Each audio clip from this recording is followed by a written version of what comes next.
This is our modified figure 4 or seated 90-90 position here. So there's a 90-degree angle at both knees. We're going to lean over the shin. We're going to work our way around the body. And then when you look back away from yourself here, you're going to get a really good stretch through the hip flexor and quad on this video on my right side here. So as you lean over the shin, so you'll see this side. So when I lean over this right shin here, you're going to get a really good hamstring stretch here. And as I crawl around my body and look back and away, you're going to get that hip flexor and quad. So this is a really good one just to get your body going, get some rotation in throughout the trunk, get the hips going, get the hamstrings, hip flexor, quad, and all that stretched out before we get rocking and rolling here for our workout.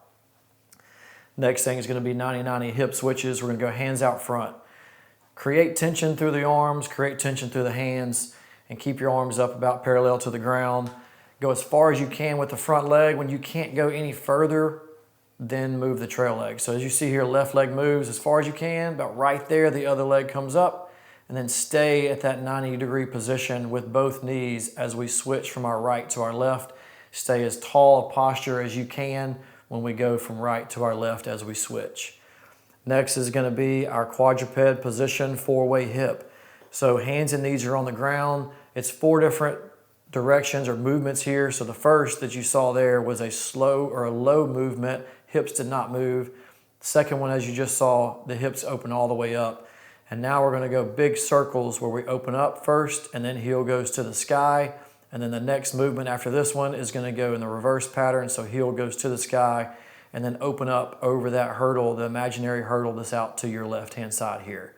So I'll go with the other side. When I move the right leg, you'll be able to really see what I'm talking about are the 4 different positions. So the first one, the hips did not move in the back. And now the hips open all the way up. Really focus on keeping that opposite elbow straight.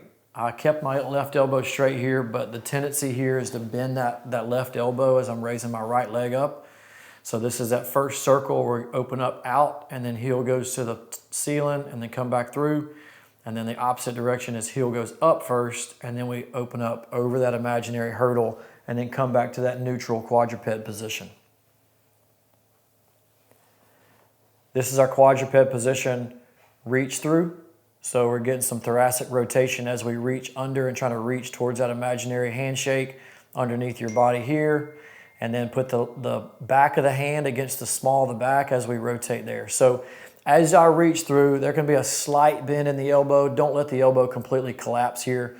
So really try to keep the elbow somewhat straight, reach under, back of the hand goes behind the low back, and then rotate towards the sky as high as possible.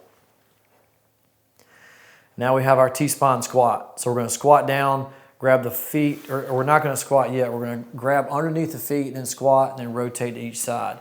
After you've done that first rep, you're not going to stand all the way up without allowing your hands to stay underneath your toes.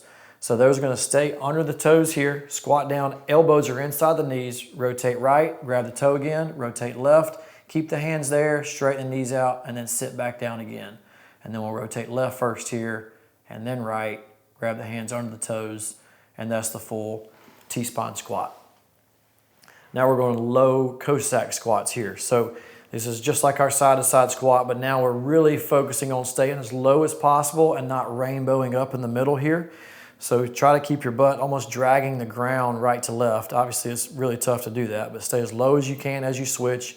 When you get to the right, left knee is straightened out. When you get to the left, right knee is straightened out. Now we have 5 yoga push-ups. So we're just going to knock out 5 right here. Really got to try to look your head goes through the hole and get some shoulder mobility in, just a hidden way for us to get the shoulder work in.